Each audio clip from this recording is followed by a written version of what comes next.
Who wants to be a millionaire? It's as easy as 1, 2, 3. A, B, C. It only takes 3 steps, 2 words, and 7 numbers.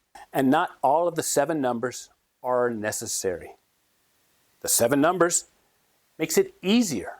Not quicker, just easier. We've learned the 3 steps and the first word. Now, let's talk about the second word. Now that you believe and see yourself becoming a millionaire, you may be wondering how to make it happen. Are you in debt? Are you saving and investing? Do you carry a credit card debt balance or pay it off every month?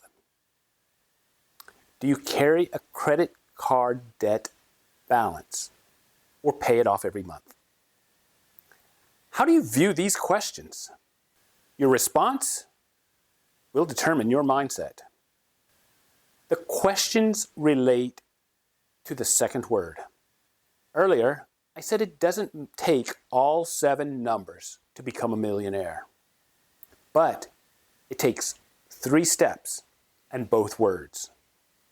Robert Kiyosaki said, if you want to be rich and maintain your wealth, it's important to be financially literate in words as well as numbers.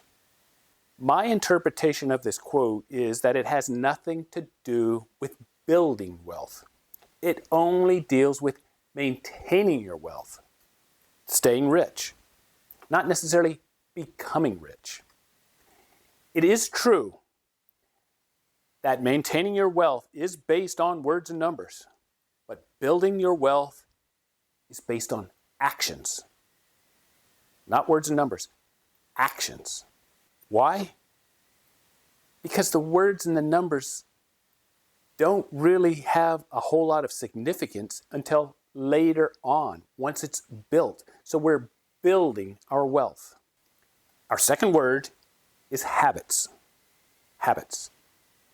If you are in the habit of carrying a balance on your credit card, then you enjoy giving your money away to companies. Not to people in need, not to charities, but to companies. Do you think the companies need your money? Maybe, but not like charities, not like people. Based on this, why do you want your boss to pay you more? You're going to give it away to a company, give it away to the company you're working for. Then why should your boss pay you more? Our mindset matters. No, they are not 2 totally different concepts. It is you and your money, your mindset. Why would you pay $120 for a $100 pair of shoes? Using the credit card is going to cost you, if you're carrying the balance, it's going to cost you more. Why would you pay $120 for something that costs $100? It's only worth $100 and you're going to give $120. Why? Changing your habits can be done in a single day. It's not easy, but it can be done. It doesn't take months and years unless you don't change them, unless you keep living the same way. You get to choose. It's your habits. You choose. Not me, not Joe or Sam or Sally or your boss. You choose. When it comes to money, it's very, very difficult because it's so easy to use that credit card. The thing is, if you really think about it, we're moving away from a cashless society. We're not really a cashless society like we used to be. And this is the reason why mindset is so important. I have a credit card. I use it monthly, but I also pay it off monthly as if I were using cash. I don't use it all the time anymore. I'm having to revert back to cash. Why? For the same reason I asked you if you would pay $120. Now, credit cards are not what they used to be. Would you pay $103 for a $100 pair of shoes? I don't like to do that. I am not going to do that. The credit cards company, the companies are now charging you the fee. Walmart, yes, they cover it. But a lot of companies, you go buy food, 3% surcharge for using a credit card, not cash. You go to another place to buy food or buy items, 3%. College, universities charging you 3%. We talk about student loan. So here you are paying, let's just say $10,000, use a credit card, and 3%. I guess you're basically going to be spending an extra semester of school that you don't even use. You decide if that's worth the money.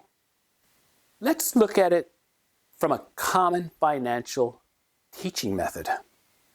If you save your money, this is living below the means, if you save that $5 for a coffee, you don't buy that coffee, that's $5 that you get to put into your pocket.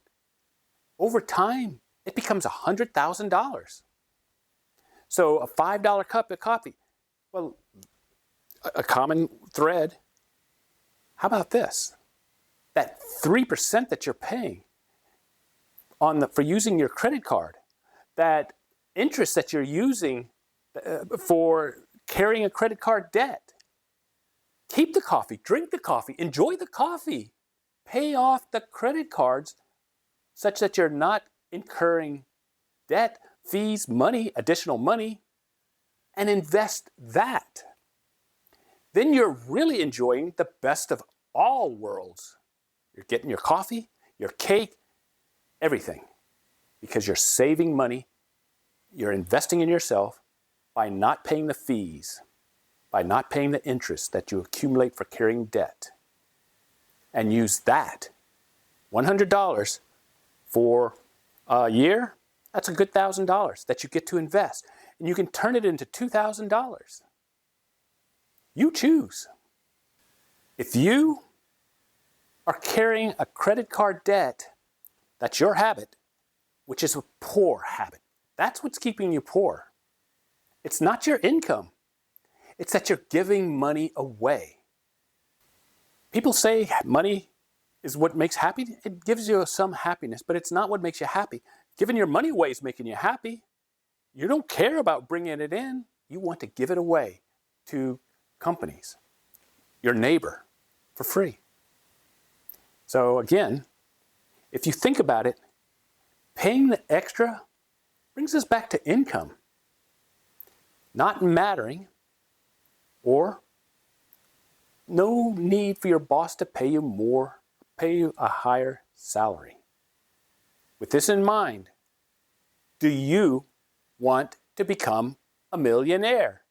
Are you going to change your habits? I had good habits. I dreamed. I believed. It was my mindset that was holding me back. Words matter.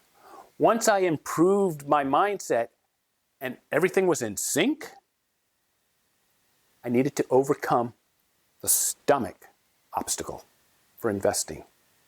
Debt, saving, and investing is more than numbers.